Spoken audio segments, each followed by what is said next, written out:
What's going on? It is week 9 of the NFL season, and it is time to get to our NFL sleepers and value plays. These are going to be those guys that are priced under $5,500. Now, you can't always find the perfect value play. It doesn't always make sense to play a guy under $5,500, but just in case you're in love with, 7 of the plays that you have in your lineup and you need someone that's dirt cheap, this is the place to find it. We got a lot of injuries going on. There's a lot of players that have been promoted. A lot of trades happen at the deadline. So let's take a look into it in this video. This is Allaqcess, your home for fantasy sports talk. My name's Bradley with Allaqcess Sports, and we've been helping people all season long develop better Draftkings lineups. At least that's what I hope we usually do. If you've been here before, welcome back in. If it's your first time here, I appreciate you stopping by. Subscribe to the channel and give a thumbs up at any point if you enjoy the video so that you don't miss one in the future. Got my coffee, I'm all hyped up on caffeine, and I'm ready to get into the video. If you were here last week, you know that I gave you some massive hits, or we talked about some massive hits. So PJ Walker, Deontay Foreman, DJ Moore, stacking those three, that one late 63-yard Hail Mary or whatever it was in air yards, was a massive payoff for us. Thank you to the football gods. And then in that same game, Kyle Pitts and then Zach Ertz in Arizona. We basically said, yeah, these guys work for our lineup because we want to go get people like Tyreek Hill, Derrick Henry, and Jonathan Taylor. We did have some big misses, though, with Traquan Smith. I said that was a very, very long shot. Hunter Renfrow thought he could have had a good game. And then Braxton Berrios just completely left out of that offense. Time to get into this week's players, but don't forget, at the end of the video, we give you your chance to win a $20 Millionaire Maker ticket funded by Allaqcess.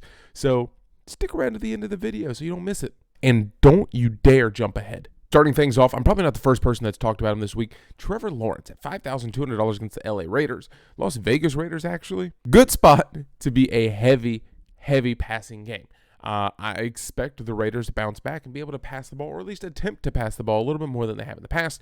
He's getting Evan Ingram involved more, and that's somebody that you can probably stack together because it feels like all of their wide receiver and all of their weapons are dirt cheap this week with the exception of Travis Etienne. And I'm staying on this train just for one more week. PJ Walker against the Cincinnati Bengals at $5,200. He's probably my third favorite play from these three quarterbacks, probably Trevor Lawrence and Justin Fields just slightly above him. But I think the Bengals are still going to be able to score with the wide receiving duo of Tyler Boyd and T. Higgins, as well as Hayden Hurst that they have over there. Panthers are going to have to do something to score. PJ Walker seemingly got a little bit more comfortable in the second half of the last game that he played. Bengals are going to score. Panthers are going to have to put up points. They're going to have to throw the ball a little bit. I don't expect a 25, 30-point game out of PJ Walker, but if I can get 20 points out of him, which is 4 times his value, I'm pretty happy. I think he can get to that range. I don't know who let me misspell Justin Fields' names, but I fixed it. Justin Fields, $5,300 against the Miami Dolphins.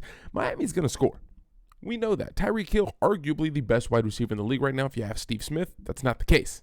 But Justin Fields is averaging 21 points per game over the last 4 and massive rushing upside. That's huge for him. For a guy that's only going to get 150 to 180 yards passing, maybe even not that much, maybe 120 yards passing, his rushing upside pays off huge for us in a game that they're going to have to score points against a defense who's actually performed less than stellar. A fast-paced Miami offense is going to get the ball back to the Bears more frequently and more often, and the Bears are going to be chasing points the entire time. I like that a lot for Justin Fields. Big play upside for him. $5,300. My second favorite play of these three quarterbacks. Now we have a couple running backs. Tyler Allgeier or Tyler Algier. I don't know how you say it because I've heard it 15 different ways from the broadcasters. But Tyler, $5,400 against the LA Chargers. Chargers are missing their 2 best offensive weapons in Keenan Allen and Mike. Well, I take that back. 2 best wide receiver options in Mike Williams and Keenan Allen. And I think this game is going to be closer than people anticipate. The Falcons are going to continue to run the ball. They're going to run with whoever they have. Marcus Mariota, Tyler Allgeier, Caleb Huntley. The only thing is you got to watch out for Cordero Patterson being back. He did practice this week, but I'm not sure he's been activated as of this point. So Tyler Allgeier, if he is the starter, worth a look. I'm going to love even more Deion Jackson, $5,200 against the New England Patriots. It depends on what Jonathan Taylor's health is going to be for this game. But 28.1 points in the last start in JT's absence. And the New England Patriots giving up 126 yards per game rushing. They don't give up a lot of touchdowns, but they have been allowing some holes there. So Deion Jackson, I got to watch. Keep an eye on Austin Eckler. I know he missed a couple of practices late in the week, which means Sony Michel could get a little bit of run. There's a couple of other running backs that you might want to look at. Not sure Sony Michel is going to put up Austin Eckler numbers, but with limited weapons already because the wide receivers are out, I think this could be a big opportunity for a running back to step in and step up. Imagine stacking a wide receiver 1 with a quarterback in Trevor Lawrence and Christian Kirk for less than $10,800. That's what you get here going up against the Las Vegas Raiders, who he's getting the largest share of volume. It's not by a wide margin, but he is getting the most targets out of any wide receiving threat in this offense. Now you go up against the Las Vegas Raiders, who are 25th in passing defense. Go ahead and pair him with T-Law. Set yourself up with a nice foundation that is dirt cheap and allows you to go get some of those high-priced guys. At $5,500, he's less than the average price of everyone you need. Plus, you get that defense. Plus, you get a tight end that's dirt cheap. Go ahead and just fill in the rest with a bunch of studs. However, that's probably going to be a pretty popular play. Rondale Moore, $5,200 against the Seattle Seahawks. I don't know why, but every time we pick against Seattle, Seattle's defense decides, you know what, we're going to shut down wide receiver 1. We're going to shut down the running back that you chose. So, I'm telling you, I have an interest in Rondale Moore. That probably means you should fade. He's back to being in the slot. DeAndre Hopkins is back. He's taking the lid off the defense. Rondale Moore is back where he thrives, which is those short passing games, passes behind the yard of scrimmage. I don't expect him to be catching the ball 30, 40 yards down the field. I expect him to get the ball 2 yards down the field, make a man miss, and pick up another 10. Through the last 4 games, he has 28 targets, and hopefully that'll continue against the Seattle team that can score and usually gives up a lot of points. Garrett Wilson, $4,800 against Buffalo. They're going to need to throw the ball. Buffalo is obviously the best, one of the best teams in the league. Philadelphia, I'm not coming after you. I think he's probably going to see heavy involvement because you're going to have heavy involvement from this team. You can think all you want that they want to be a running team, but you're going to have to pass the ball to beat Buffalo. A couple of LA Chargers, DeAndre Carter, Joshua Palmer, Gerald Everett. I'm going to group all 3 of them together. Like I said, they're without Keenan Allen, Mike Williams. That should be enough. You're going up against a bad Atlanta secondary who just gave up a bunch of points to the Carolina Panthers. Just look at DJ Moore last week with his big catch.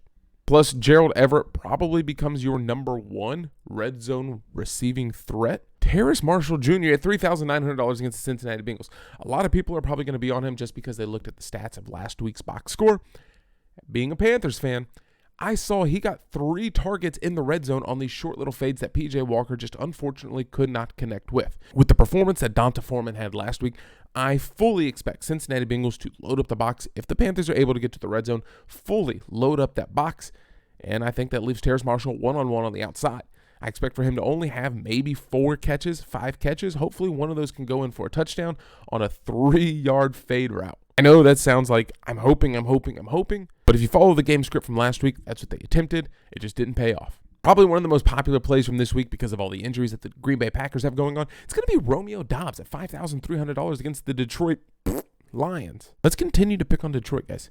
We've done it every single week, and it hasn't let us down yet. Yes, the Packers do have limited weapons with Allen Lazard, Randall Cobb, and I believe Christian Watson all injured or limited in practices.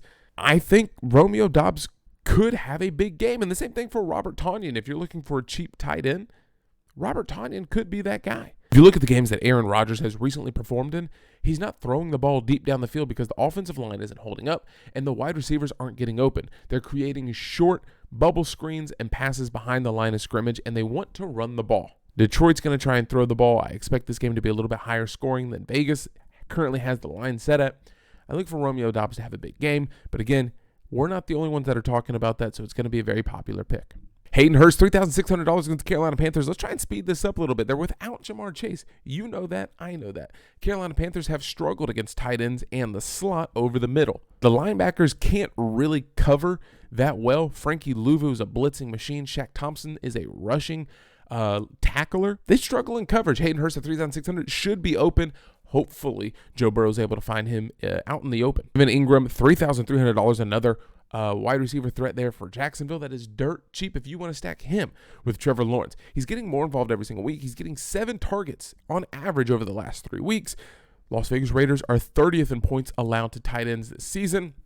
If there's one game for Evan Ingram to have an absolute breakout game, it's this one. And that's going to do it for our DraftKings sleepers and value plays. Those are those guys, again, under $5,500 that I'm considering to put into my lineup so I can go get those absolute studs at the top of the board.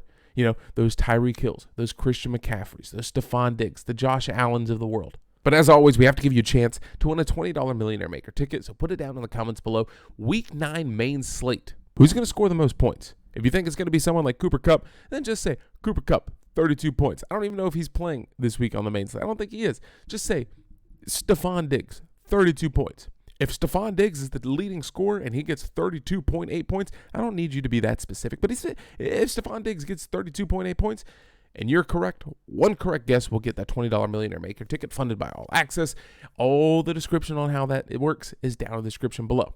Don't forget Patreon. Every single week on Patreon, we give you our rankings for quarterbacks, wide receivers, tight ends. We give you an injury report that comes out Sunday morning. We give you the weather report that comes out Sunday morning, as well as our starting 5 and a possible player pool of players that we're interested in to fill in the gaps. Yes, I play a lot of 50-50s and double-ups, so last week we literally told you, here's the lineup we're playing with: P.J. Walker, DJ Moore. We're stuffing in Dante Foreman in there, possibly considering Daniel Jones, possibly considering Derrick Henry, possibly considering Saquon Barkley.